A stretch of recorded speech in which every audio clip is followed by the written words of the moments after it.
Salamo, Michel any anarako, 17 taona ao ary hiditra kilasy famaranana ao amin'ny école privée Victor Amboatavy-Taosy.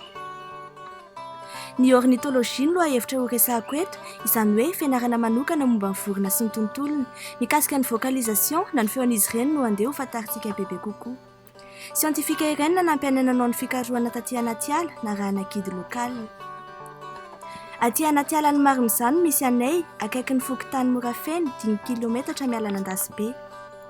Vao maraina dia efa manomboka maneno ny vorona ka mila mifoha maraina manarak'izay raha tia hita sian'ny feony. Anisan'ny fitaovana nampiasaina tamin'izany ny masolavitra. Ao ihany koa ny dictaphone.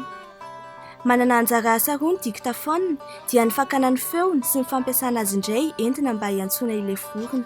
Misy dikany avokoa ny feom-borona, na fanamarihan-toerana, na tamindomondoza izy, na koa ataony lamba hisarihana ny vavy.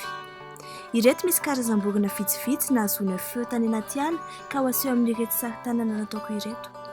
Angavo na Cyanolanius madagascarinus.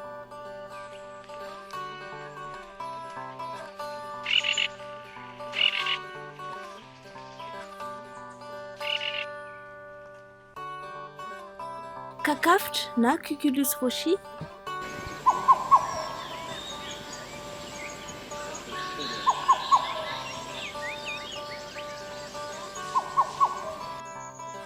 Tikatikatik na Calicalicus madagascariensis.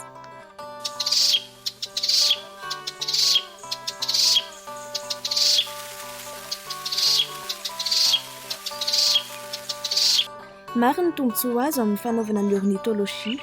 Mety ho fomba ahafantarana ireo vorona mipetraka ao anaty ala sy manavaka ny karazany tsirairay. Ary ny tena manan-danja dia ny mba hiarovana azy satria mihoatra ny 500 isan-jato dia tsy misy afa-tsy eto Madagasikara.